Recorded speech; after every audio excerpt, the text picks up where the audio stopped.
असलामुअलैकुम। क्या हाल है जी सारे भरावां दा। उम्मीद करदा सारे भाई ठीक होवोगे। अच्छा जी, अज सर्दी ने तो रिकॉर्ड तोड़े पे ने। देख लो, बाइक चला के आया, सर्दी ने तो धुआं कढ़ दियां ने। ओए हो हो। जैसा कि तुसी देख सकते हो, धुंद भी फुल आ ते सर्दी बहुत ज़्यादा आ। रिकॉर्ड तोड़े पे आ सर्दी ने। ते तुसी भी कमेंट दे विच दसो ਕਿਹੜੇ ਕਿਹੜੇ ਇਲਾਕੇ 'ਚ ਵੀਡੀਓ ਵੇਖ ਰਹੇ ਹੋ ਤੇ ਤੁਹਾਡੇ ਇਲਾਕੇ 'ਚ ਇਸ ਟਾਈਮ ਕਿੰਨੀ ਕੁ ਸਰਦੀ ਪੈ ਰਹੀ ਆ। ਤੇ ਮਜ਼ੀਦ ਬਾਕੀ ਕੁਛ ਅੱਜ ਮੈंने ਕਿਹਾ ਸਰਦੀ ਦੇ ਹਵਾਲੇ ਨਾਲ ਆਵਾਮ ਨੂੰ ਦੱਸ ਦਈਏ ਕਿ ਸਰਦੀ ਇਸ ਤਰ੍ਹਾਂ ਪੈਂਦੀ ਆ, ਰਿਕਾਰਡ ਤੋੜ ਸਰਦੀ। धूप पे बैठ जाता है।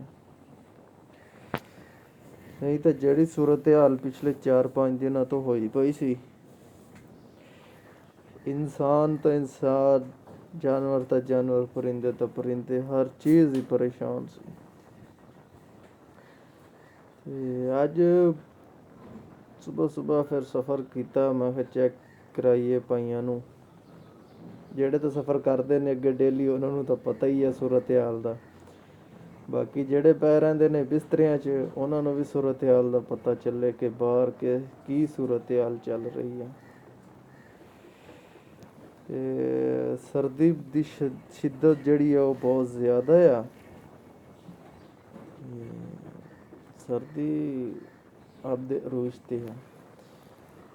ਜਿਸ ਤਰ੍ਹਾਂ ਮੈਨੂੰ ਲੱਗ ਰਿਹਾ ਕਿ ਤਕਰੀਬਨ ਹੁਣ ਆਪਣਾ ਜਿਹੜਾ ਕੁਛ ਸਾਲਾ ਰਿਕਾਰਡ ਤੋੜੂਗੀ ਸਰਦੀ। ਜਿਸ ਤਰ੍ਹਾਂ ਕਿ ਸਰਦੀ ਹੁਣ ਚੱਲ ਰਹੀ ਹੈ ਨਾ, ਸਰਦੀ ਹੁਣ ਆਪਦਾ ਜ਼ੋਰ ਸ਼ੋਰ ਦਿਖਾਊਗੀ।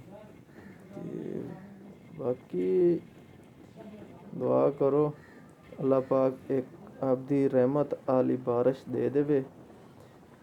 ਬਾਰਿਸ਼ ਆਉਣ ਦੇ ਨਾਲ ਜਿਹੜਾ ਹੈ ਮੌਸਮ ਆਪਣਾ ਜਿਹੜਾ ਅਸਲ ਸੂਰਤ ਹਾਲ, ਜਿਹੜਾ ਮਤਲਬ ਕਿ ਸੂਰਜ ਮੁਕੰਮਲ ਪ੍ਰੋਪਰ ਤਰੀਕੇ ਨਾਲ ਨਿਕਲੇਗਾ, ਦਿਨ ਵੀ ਅੱਛੀ ਤਰ੍ਹਾਂ ਨਿਕਲਣ ਲੱਗ ਜਾਣਗੇ। ਜਿਹੜੀ ਠੰਡ ਪੈ ਰਹੀ ਆ, ਠੰਡ ਵੀ ਬਿਹਤਰ ਹੋ ਜਾਏਗੀ ਅੱਗੇ ਨਾਲੋਂ। ਅਤੇ ਆ ਜਿਹੜਾ ਨਿਰੀ ਜ਼ਿਆਦਾ ਧੁੰਦ ਪੈ ਰਹੀ ਆ, ਖਾਸ ਕਰਕੇ ਪੰਜਾਬ ਦਾ ਜਿਹੜਾ ਹੈ ਸਰਦੀਆਂ ਦਾ ਸਪੈਸ਼ਲ ਤੋਹਫਾ, ਇਹ ਵੀ ਕਾਫੀ ਹੱਦ ਤੱਕ ਬਿਹਤਰ ਹੋ ਜਾਏਗਾ। ਬਾਕੀ ਸਰਦੀ ਜਿਹੜੀ ਹੈ ਇੰਤਹਾ ਦੀ ਸਰਦੀ ਹੈ, ਹੱਥ ਪੈਰ ਠਰ ਜਾਂਦੇ ਨੇ, ਕੋਈ ਸੂਰਤ ਹਾਲ ਨਹੀਂ ਬਣ ਰਹੀ ਹੈਗੀ, ਕੋਈ ਕੰਮ ਕਰਨ ਨੂੰ ਦਿਲ ਨਹੀਂ ਕਰਦਾ ਹੈਗਾ।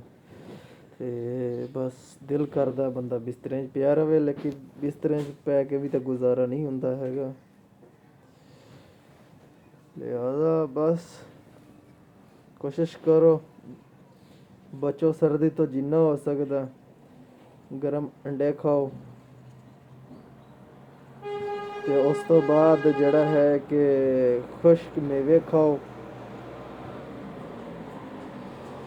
ਥੋੜ੍ਹਾ ਬਹੁਤਾ ਕੋਸ਼ਿਸ਼ ਕਰੋ ਆਪਦੇ ਆਪ ਨੂੰ ਕਵਰ ਕਰਕੇ ਰੱਖੋ,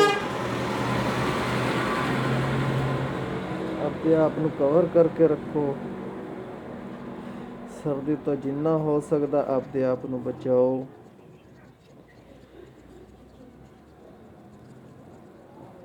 ਆਪਦੀ ਜਿਹੜੀ ਹੈ ਗਰਮ ਗਿਜ਼ਾਵਾਂ ਖਾਓ ਤੇ ਆਪਦੇ ਆਪ ਨੂੰ ਕੁੰਝ ਕੇ ਰੱਖੋ ਤਾਂ ਕਿ ਸਰਦੀ ਤੁਹਾਡੇ 'ਤੇ ਅਟੈਕ ਨਾ ਕਰ ਸਕੇ। ਅੱਜ ਮੈਂ ਕਿਹਾ ਯਾਰ ਚਲੋ ਥੋੜ੍ਹਾ ਜਿਹਾ ਵਲੌਗ ਹੋਰ ਤਰੀਕੇ ਨਾਲ ਬਣਾ ਲਈਏ ਤਾਂ ਕਿ ਦੋਸਤ ਜਿਹੜੇ ਨੇ ਉਹਨਾਂ ਨੂੰ ਮੁਖਤਲਿਫ ਟੋਪਿਕਸ, ਮੁਖਤਲਿਫ ਤਰੀਕਿਆਂ ਦੇ ਨਾਲ, ਮੁਖਤਲਿਫ ਮੌਜ਼ੂਆਂ 'ਤੇ ਚਲੋ ਵੀਡੀਓ ਬਣਾ ਕੇ ਦਿੰਦੇ ਰਹੀਏ ਤਾਂ ਕਿ ਦੋਸਤ ਹਰ ਤਰ੍ਹਾਂ ਦੇ ਜਿਹੜੇ ਸਾਡੇ ਚੈਨਲ 'ਤੇ, ਸਾਡੇ ਫੇਸਬੁੱਕ ਪੇਜ 'ਤੇ ਜਿਹੜਾ ਹੈ ਕਿ ਇੰਜੋਏ ਕਰਦੇ ਰਹਿਣ। ਬਾਕੀ ਅਜੇ ਵੀਡੀਓ ਪ੍ਰੋਪਰ ਤਰੀਕੇ ਨਾਲ ਬੈਸਟ ਬਣ ਨਹੀਂ ਰਹੀ ਹੈਗੀ ਕਿ ਜਿਸ ਨੂੰ ਦੋਸਤ ਜ਼ਿਆਦਾ ਲਾਈਕ ਸ਼ੇਅਰ ਕਰਨ।